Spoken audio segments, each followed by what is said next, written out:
सभापति जी, इसके साथ एक और प्रश्न खड़ा हुआ है, विकास वर्सेस विनाश का।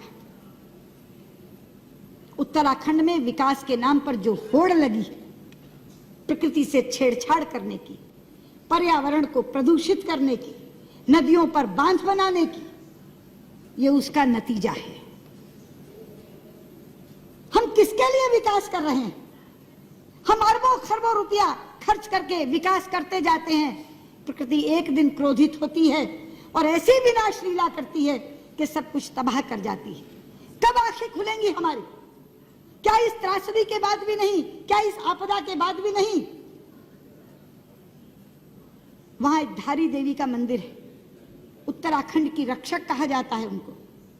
उत्तराखंड की रक्षक देवी धारी देवी, उन धारी देवी के ऊपर भी एक विद्युत परियोजना चल रही है, जिसमें धारी देवी को जलमग्न करने की योजना थी। हमारी पार्टी की नेत्री उमा भारती एड़ी चोटी का जोर लगा रही थी उस धारी देवी को बचाने के लिए। एक एक के घर जाती थी। आडवाणी जी के नेतृत्व में प्रतिनिधिमंडल लेकर के, मुझे साथ लेकर के प्रधानमंत्री जी के पास गई थी। पर्यावरण मंत्री से सैकड़ों बार मिली थी। हमें प्रधानमंत्री जी ने आश्वस्त किया, हमें पर्यावरण मंत्री ने आश्वस्त किया, किसी भी कीमत पे धारी देवी वहां से हटाई नहीं जाएंगी। धारी देवी की मूर्ति अलग है, मगर धारी देवी वो शिला है जिस शिला को बचाने के लिए हम कह रहे थे। लेकिन सभापति जी, आप जानते हैं ये मात्र संयोग नहीं है। मैं सदन के लोगों को बताना चाहती हूँ, उधर 16 जून को धारी देवी जलमग्न हुई। उसी दिन धारी देवी जलमग्न हुई और इधर केदारनाथ में जल प्रलय आया, जो ऐसा जल प्रलय आया जो हजारों जिंदगियों को लील गया, जो एक विनाश की लीला करता हुआ चला गया। हमारे शास्त्रों में एक श्लोक है, अपूज्याम यत्र पूज्यन्ते पूज्यानां तु व्यतिक्रमा त्रीणि तत्र भविष्यन्ति दुर्भिक्षम मरणम भयम। जहां अपूज्य लोगों की पूजा होती है मगर पूज्यों का तिरस्कार होता है, वहां 3 चीजें घटती हैं, अकाल, मौत और भय। ये वहां की पूज्या उत्तराखंड की रक्षक देवी धारी देवी का तिरस्कार हुआ और तीनों चीजें आ गई। लोग भुखमरी से भी मर रहे हैं, मौत का भी तांडव हो रहा है और भय भी वहां व्याप्त है।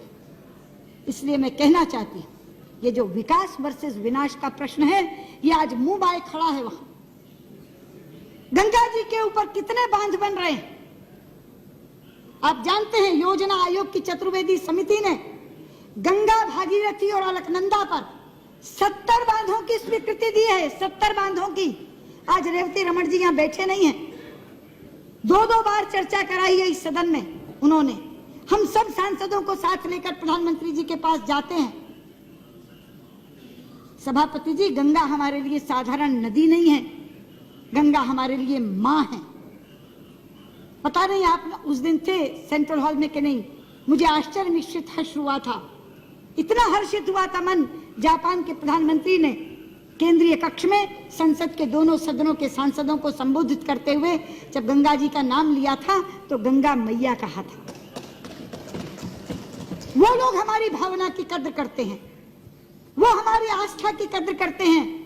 वो गंगा जी को गंगा मैया कहकर संबोधित करते हैं और हमारे लोग गंगा मैया को सुरंग में डालने की योजना बना रहे हैं। गंगा जी की धारा अविरल बहे, गंगा जी की धारा निर्मल बहे, इसके लिए हम लोग प्रयास में लगे हुए हैं। लेकिन गंगा जी को जो लोग सुरंग में डालना चाह रहे हैं, उस उत्तराखंड के लोगों को इस तरह की आपदाएं सहनी पड़ रही हैं, जिसका शिकार पूरे का पूरा देश बनता है। इसलिए मैं आज यहाँ खड़ी होकर ये कहना चाहती हूँ, धारी देवी को पुनर्स्थापित करने का काम करिए। मैं यहाँ से मांग करती हूँ, गंगा मैया पर बनने वाले सारे बांधों को निरस्त करिए। जितना मर्जी पैसा उस पर खर्च हो चुका होगा, जो पैसा आपके राहत और पुनर्वास पे खर्च होने वाला है वो उससे कहीं कम होगा। जितना मर्जी पैसा खर्च हो गया हो, मत दिखाइए हमें वो एस्टिमेट्स, मत बताइए कि इतना पैसा खर्च हो गया। अमूल्य जिंदगियां जा रही, खत्म हो रही हैं। पूरे का पूरा उत्तराखंड आज विप्लव की कगार पर खड़ा है। इसलिए मैं आपसे कहना चाहती हूं, गृह मंत्री जी, गंगा मैया पर बनने वाले सारे बांध निरस्त कर दीजिए।